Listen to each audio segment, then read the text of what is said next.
So one time a year, I always go through my spices and I clean them out, check for expired spices, check for things that I'm out of. I keep all of my spices organized in two different drawers. Down here, I have all of my individual spices. These are one spice contained per container, with the exception of the Italian seasoning. And then this second drawer has all of my spice mixes. I've tried all types of organizational tools to organize my spices, but having them stored on their side like this, where I can just glance through the drawer and easily find whatever I'm looking for, seems to be the best way to go about it. I'll link these in the description.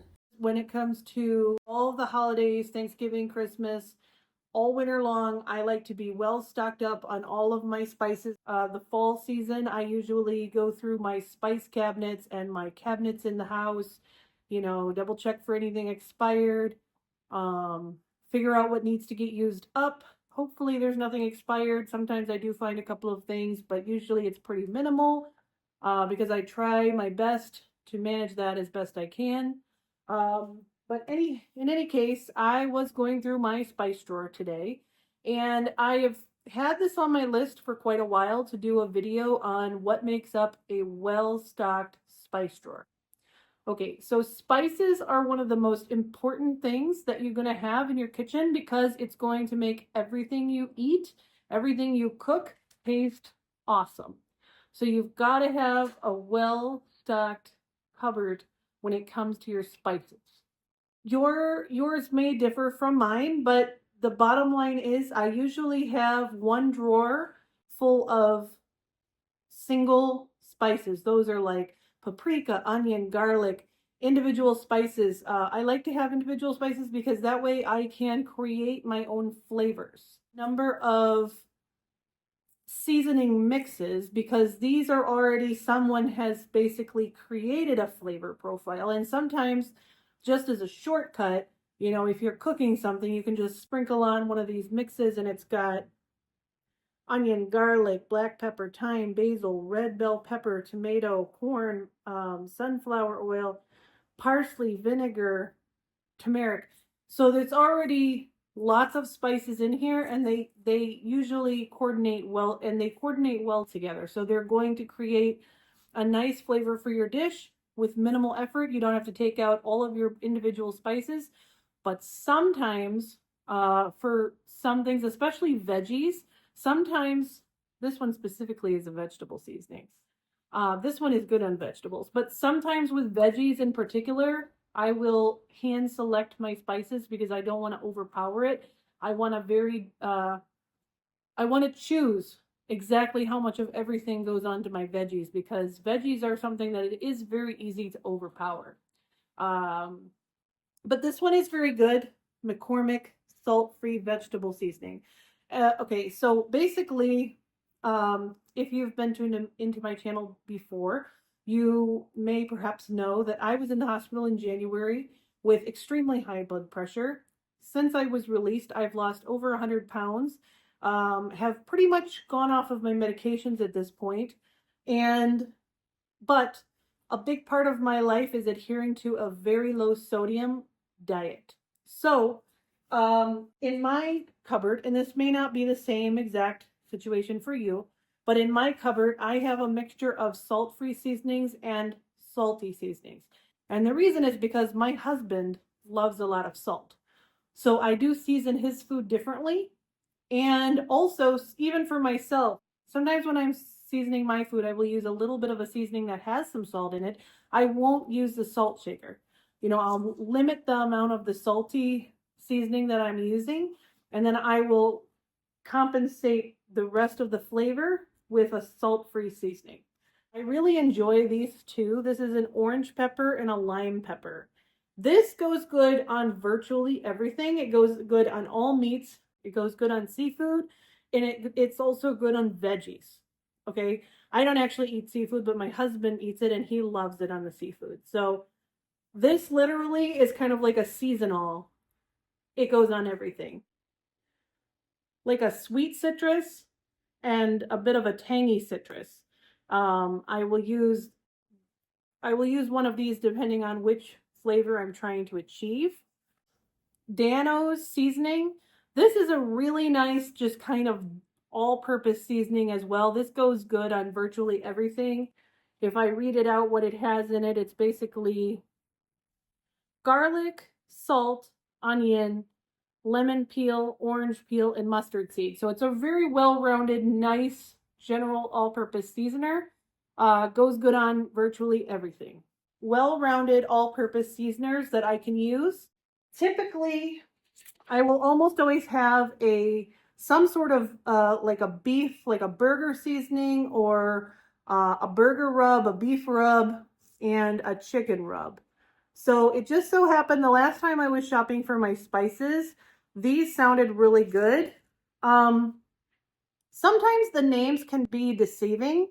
I have picked up spice mixes where the name sounds intriguing, but then you turn it around to the ingredients, because that's where you need to look to see what kind of flavors are in here, because sometimes you got little more than just salt and pepper in one of these, and they are like $8, and you're like, hold it right here. I am not spending $8 for salt and pepper. I'm not kidding. I mean, some of them are really about that bad. So this one is pretty basic. It has salt, garlic, spices, and onion. I don't know what makes up the spices, but this seemed to me like a pretty good general all-purpose seasoner for beef. So I usually have one all-purpose for beef and one all-purpose for chicken. As you can see, the red color in this spice, there's paprika, I'm sure, because I love paprika on my chicken. Whatever chicken seasoning I'm going to have, it's got to have paprika in it. So if I read it here, salt, chili pepper, paprika, garlic, onion, and lemon. Okay, pretty good. So always read the ingredients and make sure that the flavors that you want to achieve with your chicken or your beef or your veggies or whatever it is, make sure you like the ingredients. Don't be fooled necessarily by the names. These two are really good. I would recommend these. I would absolutely buy these again. Like I said, sometimes I change them up. I may not buy these next time. I may buy something different. Just to change up the flavors every now and again. But last time I went shopping for seasonings, I did find these, and these looked really good, and they are really good. So currently, this is what I have in my cupboard. Usually when I make steaks, first of all, since I'm watching my weight, I really don't eat too many steaks myself. Most of the time, I'm just making steaks for my husband. So I will use a little bit of this and a little bit of this rosemary garlic seasoning. Sometimes I will mix spices together, spice mixes. I will mix these mixes together and further create a more dynamic mix. I do that a lot, particularly these two, I do mix a lot. This is a really good seasoning on steaks. It would also go awesome on chicken, and literally just about anything. It might be too powerful for veggies, but maybe not potatoes. I would probably put this on potatoes. Basically, when you are picking spice mixes for your kitchen, it's up to you. I mean, whatever flavors your family likes, whatever you typically cook, you can tailor your choices to what you like. These are the things that I like. I usually like to choose things that pretty much goes well on everything. This is like a mustardy type mustard butter. Chili, mustard, and butter flavored. I love this stuff. This stuff is good literally on everything. This goes, I can't even tell you. I mean, I have two more in the cupboard because I go through this so fast. This is one of my all-time favorite seasonings, as well as this potato slayer. And honestly, this stuff is good on other things besides just potatoes. I love this on fried potatoes or any type of potato that you're cooking, casseroles or whatever. But this is good on things that aren't even potatoes. So this is really a good one. Basically, if you're noticing a trend here, what I do with the seasoning mixes is I prefer to have seasoning mixes that will go well on virtually anything. And that way I am able to shake up the flavors that I am creating on my foods. This has a very specific purpose most of the time. I make my own bagels that are high in protein keep you full longer. And this is a salt-free, everything but the bagel seasoning. I have to have this at all times. Unfortunately, I regret buying this. For one thing, it was super expensive. This was stupidly expensive. It was $10.95. I do not know what I was thinking. It's super expensive. And it's maple chili seasoning blend.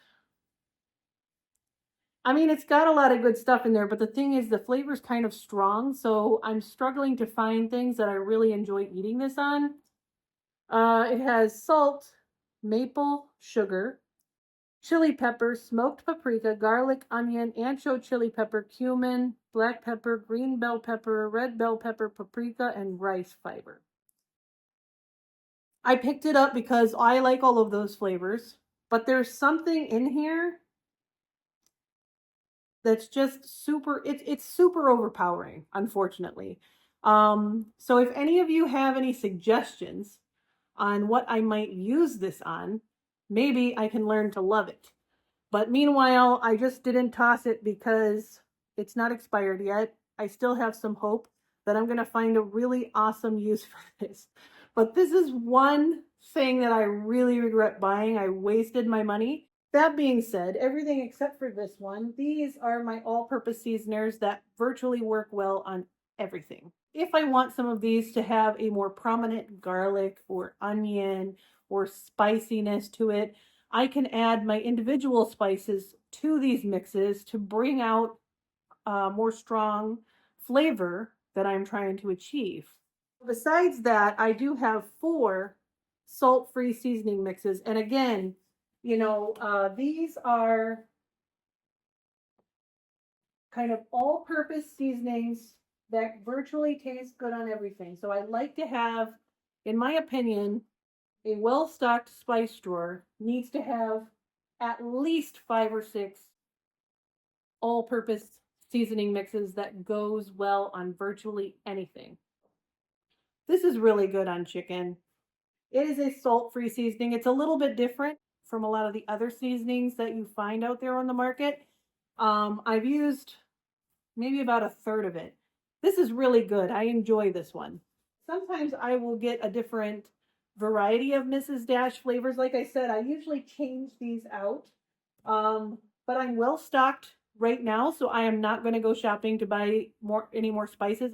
However, on my individual spices, that is where, you know, like the sage, thyme, rosemary, all of those, you know, cinnamon, cardamom, clove, all of those wintry spices, the ones that you need like all winter long. Those are the ones that I did have to go through, and I had to throw away my ground cardamom and my nutmeg. So they were about a third to a half full. So I've used most of it over the last year, but I do need to get a fresh one of those 2. Those were the only 2 that were expired. So everything else is good. I do need to replace those 2, but that's about it. So I didn't do too bad. And then I do a lot of Indian cooking in my kitchen, so I have one of these Indian spice masala boxes. This allows me to custom mix my spices for my various curries. Okay guys, I hope this has been helpful. Go check your spice drawer and happy cooking.